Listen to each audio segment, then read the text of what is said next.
Hello lovely people and welcome back to my channel. Today's video is a very special collaboration in which some of my YouTube friends will share their favorite books with you. I will link all their social media down below and don't forget to stick around till the end to find out what my favorite book is.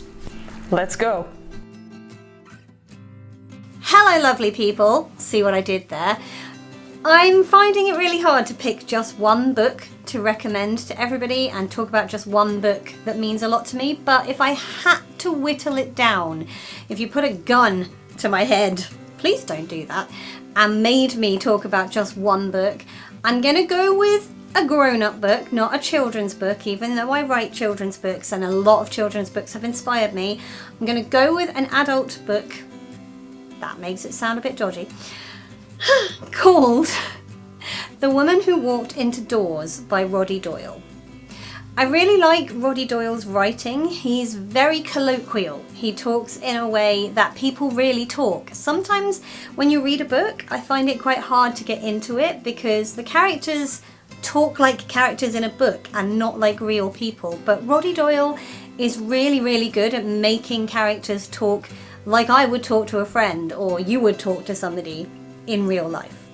I also really like the fact that it tackles a really difficult subject. It's about a woman who meets this guy and I think they've been together since they were quite young actually, and they have this relationship but it turns violent and he abuses her. And it's about how she starts to recognize what's happening to her. It's about how she finally finds the courage to tell him to go and kicks him to the curb, so to speak.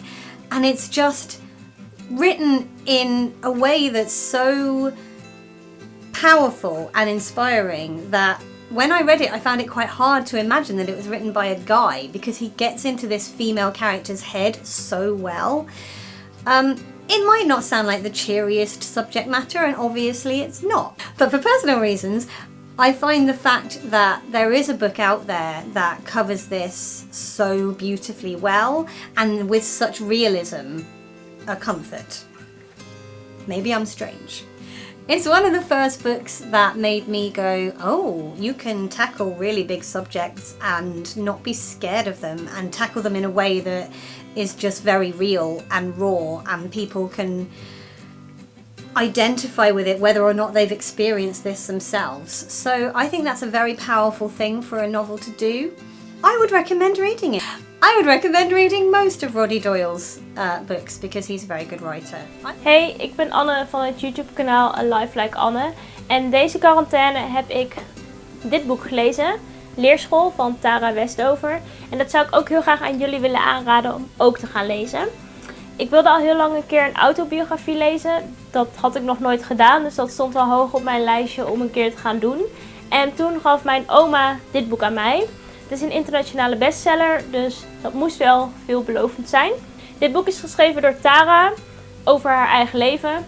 Logisch, het is een autobiografie.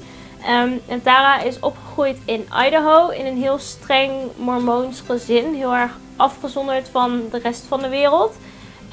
Zij en haar, volgens mij waren het er 8 broers en zussen, mochten geen gebruik maken van de overheidsfaciliteiten. Zoals bijvoorbeeld de gezondheidszorg. Maar ze mochten ook niet naar school bijvoorbeeld. En in dit boek lees je eigenlijk hoe Tara zich langzaamaan bewust wordt van deze toch wel bijzondere manier van opgroeien. En dat ze zich daar ook langzaamaan van gaat loskoppelen.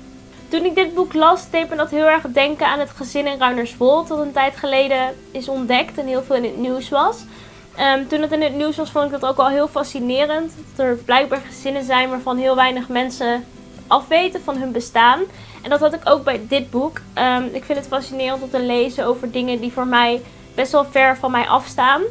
Ik vind het heel knap hoe Tara haar leven zo gestructureerd eigenlijk heeft weten op te schrijven.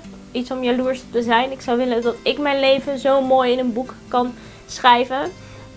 Dus ja, ik heb dit met heel veel plezier gelezen. En als jij ook van autobiografieën houdt, dan zou ik zeker aanraden om dit boek te gaan lezen. Hi everyone, I'm Bregje and one of my favourite books is The Book of Everything by Guus Gouwer. This is a book that's originally written in Dutch and the Dutch title is Het Boek van alle Dingen. And technically this is a children's book, and I think I was about 10 years old when I first read it, but yeah, I have some memories of reading it back then, and I think I liked it, but it wasn't necessarily a book that really stood out to me as a kid. But then I reread the book when I was, I think, 20 maybe, and it's like I read a completely different book.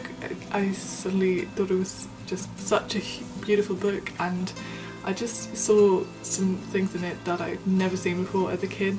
Because yeah, this is a story about a boy called Thomas, and yeah, his father hits him and his sister and his mother.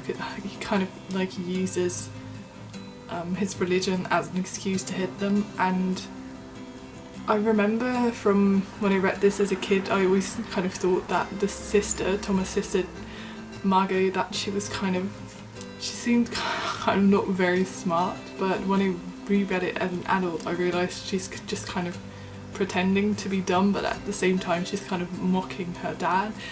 And yeah, there were just so many things like that that I just didn't pick up on as a kid, but that I suddenly saw as an adult. This book deals with several things, but the main topic is definitely abuse, and I think it's kind of an interesting book as a children's book. I don't know, I didn't really understand why I actually liked it as a kid, to be honest. It doesn't really feel very much like a kid's book to me, but I did like it as a kid. But yeah, it is quite, I don't know, the topic is kind of sad, but I don't really think that, like, for the majority of the book it doesn't feel like a very sad book, I think. And I think just the theme of abuse is just dealt with like in a really beautiful way. I mean, obviously if you yourself are in a situation where you're being abused, like obviously it's a good idea to like call someone, like, and let them know what's going on. But what I like about this book, that it's not so much about like confronting the dad who like is hitting his family. It's more about like the family taking back their power in like a very subtle way, and I think it's just really beautifully done. If you want to pick up some Dutch book that isn't too long but still has kind of a powerful story in it, I think The Book of Everything is definitely a really good choice. I don't really think it's a mystery as to what my favorite book is. It's Ken Follett's The Pillars of the Earth. You've heard me talk about this book quite a lot already, but I just love it so much. I love Ken Follett as an author. This was the first book I ever read from him, and I immediately fell in love with the writing style, with the storytelling, with the details, how everything comes together, how it just works perfectly.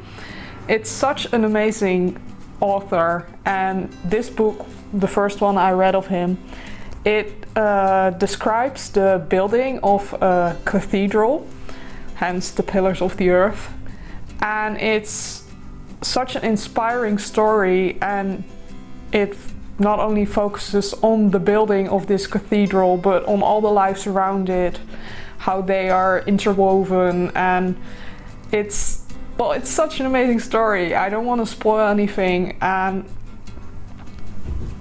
but I do believe that you should really at least try one of his books. They're all equally amazing, but I think this one has a special place in my heart because it was the first one I read.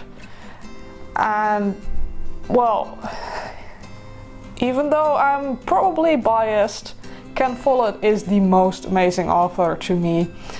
And especially this one will just capture you right away, and the sequels as well. And well, I can't just wait for the fourth part in this Kingsbridge series. But every other book of him just really captured me as well. His writing is so